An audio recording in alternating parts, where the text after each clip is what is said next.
Halo teman-teman sekalian, welcome back di channel Latifianto. Salam sejahtera untuk kalian semua. Semoga kalian senantiasa diberikan kesehatan dan saya harapkan kalian terus memberikan dukungan penuh kepada timnas kita yang pada bulan Maret nanti akan melanjutkan pertandingan di putaran ketiga kualifikasi Piala Dunia 2026 zona Asia. Oke, hari ini saya ingin menyampaikan kabar baik ke kalian semua bahwa ternyata timnas kita, timnas Indonesia, tidak hanya ketambahan 2 pemain lagi di awal tahun 2025 ini, melainkan 4 pemain sekaligus. Jadi setelah sebelumnya kita tahu bahwa kita bakalan kedatangan oleh Romini, yang tahun lalu itu sudah bersalaman dengan Pak Erick Thohir sebagai Ketua Umum PSSI. Dan di awal tahun ini pengajuan perpindahan kewarganegaraannya itu bakal segera dibahas di kursi DPR RI. Dan kemudian informasi yang menyatakan juga kalau Jairo Ridwan itu juga sedang dalam proses naturalisasi. Kini ada informasi terbaru yang datangnya dari sumber A1, sebagaimana yang dikatakan oleh Yusa Nugraha dalam kanal YouTube pribadinya, di mana dia membocorkan bahwa ada 2 pemain lagi yang potensial bakal bergabung dengan skuad Garuda di bulan Maret nanti. Kemungkinannya pas sebelum timnas bertandang ke Australia. Jadi saya langsung saja pada apa yang disampaikan oleh Yusa Nugraha di kanal YouTube pribadinya, bahwa PSSI sedang memproses 4 pemain keturunan sekaligus untuk dinaturalisasi dan bergabung dengan timnas Indonesia. Saya mau urut dari yang pertama dulu, dari yang sudah lebih dulu diproses oleh PSSI. Jadi bagi kalian yang penasaran siapa 2 pemain lainnya yang juga sedang diurus proses naturalisasinya oleh PSSI, silakan kalian tonton video ini sampai habis.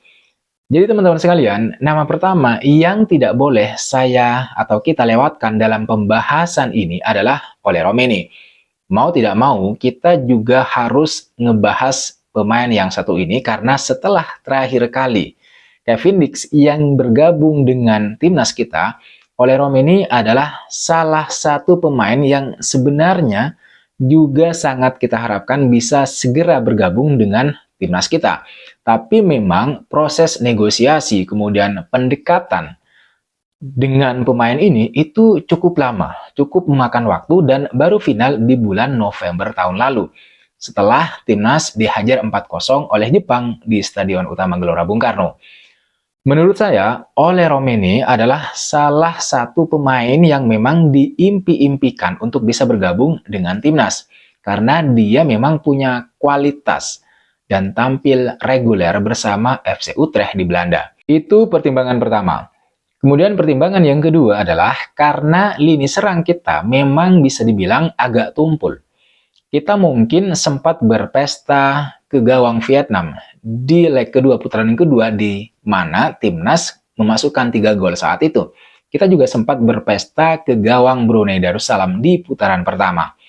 Tapi setelah itu, di putaran kedua, selain ke gawang Vietnam serta di putaran ketiga, praktis kita sangat kesulitan untuk mencetak gol. Memang catatan kita dalam memasukkan gol ke gawang lawan itu masih lebih baik dari Arab Saudi, Bahrain, dan Cina. Terutama dari Arab Saudi sih, karena Arab Saudi di Piala Dunia edisi sebelumnya memang sempat tampil mengejutkan saat berhasil mengalahkan Argentina di fase grup. Jadi pertimbangan itulah yang menurut saya, dan mungkin kalian agak sedikit sepakat dengan penilaian saya, bahwa kita ya membutuhkan seorang pemain depan yang gacor. Dan ketajaman itu sepertinya memang bakalan ada pada Oleh Romeni. Dan sangat kita harapkan nanti di bulan Maret dia membuktikan ketajamannya di depan gawang lawan. Oleh Romeni ini sudah fix bakal bermain untuk timnas. Bahkan sudah direncanakan pengambilan sumpah WNI-nya itu bakal dilakukan di Inggris. Itu nama pertama. Kemudian nama kedua, dan ini sudah dibocorkan oleh pelatih Patrick Kluivert, adalah Jairo Ridwan. Saya sudah beberapa kali gitu ya membahas pemain ini, dan di konten kali ini saya harus bahas juga karena tidak sah rasanya kalau saya langsung ngebahas dua pemain keturunan lainnya yang juga sedang digarap proses naturalisasinya oleh PSSI. Karena sekali lagi, kalau berdasarkan informasi dari Yusa Nugraha, ada 4 pemain keturunan yang bakal dinaturalisasi. Kalau tidak di bulan Februari, bulan depan, ya mungkin nanti di awal Maret. Nah, sama seperti Ole Romini, teman-teman sekalian, yang perannya bakalan sangat krusial di lini depan. Jairo juga bakalan menempati posisi yang sangat krusial, yang sangat penting di lini tengah. Dia bakalan duet dengan Tom Haye. Karena biasanya Tom Haye ini duet sama Ivar Yanar atau Nathan Choaon. Tom Haye dalam permainan yang intensitasnya sangat tinggi, terlihat selalu kelelahan kalau sudah memasuki menit ke 60 atau 70. Sementara tenaganya itu sangat dibutuhkan di lini tengah timnas kita untuk mengatur ritme permainan atau ya mendistribusikan bola ke area depan. Nah, dengan nanti adanya Jairo Ridwald, maka tugas Tom Haye menurut saya jauh lebih ringan karena bakalan dibantu oleh pemain yang pernah merumput di Liga Inggris selama kurang lebih 7 tahun bersama Crystal Palace. Pengalaman dia di Liga Inggris bakalan sangat berguna bagi timnas kita, terutama dalam menguasai lini tengah. Karena biasanya teman-teman sekalian menghadapi tim-tim kuat misalnya seperti Jepang, kemudian Australia, seringkali timnas kita itu kalah di sektor tengah. Sehingga lebih banyak mengandalkan serangan balik cepat, counter attack. Nah, kemudian ini dua pemain lagi yang saya sebutkan sedang diproses juga naturalisasinya oleh PSSI. Dan menurut saya, akhirnya pernyataan saya di beberapa video sebelumnya yang mungkin teman-teman sudah tonton, itu terkabul. Bahwa kita tidak cukup hanya dengan satu pemain depan, yaitu Ole Romini. Artinya butuh tambahan striker lagi. Sama seperti yang pernah dikatakan oleh Pak Erick Thohir.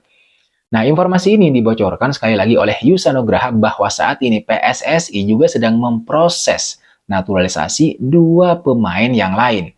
Menurut info A1 yang didapatkan oleh Yusa Nugraha, dua pemain tersebut berposisi sebagai striker dan kiper. Jadi katanya ada yang cerita ke dia dan itu langsung dari PSSI-nya, artinya orang dalam PSSI yang mengatakan kepada Yusa Nugraha bahwa katanya selain Ole Romini dan Jairo, ada dua pemain lagi yang potensial bakal diurus di akhir bulan depan atau di awal bulan Maret. Dan pemain tersebut adalah pemain yang berposisi sebagai striker dan yang satunya lagi itu posisinya sebagai kiper. Pertama, saya sepakat jika timnas menambah satu lagi seorang striker selain Ole Romini. Karena saat ini timnas Indonesia itu memang sangat membutuhkan pemain yang berposisi sebagai striker alias penyerang. Apalagi memang skuad Garuda, tim merah putih sebenarnya belum memiliki pemain yang murni berposisi sebagai penyerang. Lini depan timnas kita, timnas Indonesia saat ini itu diisi oleh Ragnar Oratmangun atau Rafael Strijk, di mana keduanya ini bukan pure seorang striker. Nah, soal siapa pemain berposisi striker yang sedang digarap naturalisasinya oleh PSSI, memang sejauh ini belum ada kabar yang pasti. Tetapi kalau saya boleh memberikan pandangan, ada dua pemain berposisi striker yang saat ini memang sejauh ini maksud saya itu sering dikait-kaitkan dengan timnas Indonesia, yaitu Miliano Jonathans dan kemudian yang kedua Mauro Zylstra. Miliano Jonathans saat ini itu sudah bergabung dengan FC Utrecht tepat beberapa minggu sebelum Ole Romini pindah ke Oxford United di Liga Inggris. Dia juga sudah sempat dihubungi oleh PSSI atau oleh Shin Tae-yong saat itu. Namun dia belum memberikan jawaban pasti gitu. Karena saat itu dia baru sembuh dari cedera panjang. Dan bertekad untuk mengembalikan performanya terlebih dahulu sebelum kemudian memutuskan untuk mengambil tawaran Indonesia atau tidak. Janjinya sih di akhir musim ini. Sementara untuk Mauro Zylstra, teman-teman sekalian, pertama pemain ini itu sudah ada di dalam daftar pemain yang bakal dinaturalisasi oleh PSSI. Kedua, berkas-berkas naturalisasi pemain ini itu juga sudah masuk di meja PSSI. Tapi sejauh ini statusnya masih dipertimbangkan oleh PSSI. Tetapi ada kabar juga yang menyatakan, dan ini datang langsung dari orangnya, yaitu Mauro Zylstra, di mana dia mengatakan kalau naturalisasinya itu bakalan diproses di awal tahun 2025. Ya, kalau tidak Februari mungkin saja nanti Maret gitu. Karena bulan Januari ini kan sudah mau habis. Yang jelas, sementara ini pandangan saya tertuju pada dua pemain tersebut, yaitu Emiliano Jonathans dan kemudian Mauro Zylstra. Tetapi siapapun itu yang nanti bakal dinaturalisasi oleh PSSI, apakah itu Emiliano atau ya Mauro, saya berharap dia bisa memberikan kontribusi nyata konkret bagi perkembangan timnas Indonesia. Lebih-lebih jika dia nanti bisa membawa timnas Indonesia lolos ke putaran final Piala Dunia. Oke teman-teman sekalian, saya kira itu kabar baik yang bisa saya sampaikan ke kalian semua di konten kali ini. Terima kasih kalian sudah menonton video ini sampai selesai. Terima kasih juga buat kalian yang sudah subscribe, buat kalian yang sudah memberikan komentar, kritik, dan masukannya. Buat kalian yang tidak ingin ketinggalan diskusi, kajian terbaru mengenai perkembangan timnas Indonesia, terutama kiprah timnas Indonesia di putaran ketiga kualifikasi Piala Dunia 2026 zona Asia, silahkan kalian subscribe dan jangan lupa klik juga tombol like-nya agar semakin banyak orang yang menyukai konten-konten di channel ini. Sekali lagi terima kasih sudah menonton video ini sampai selesai. Jangan lupa like, comment, dan subscribe. Nyalakan notifnya. I'll see you pada next video.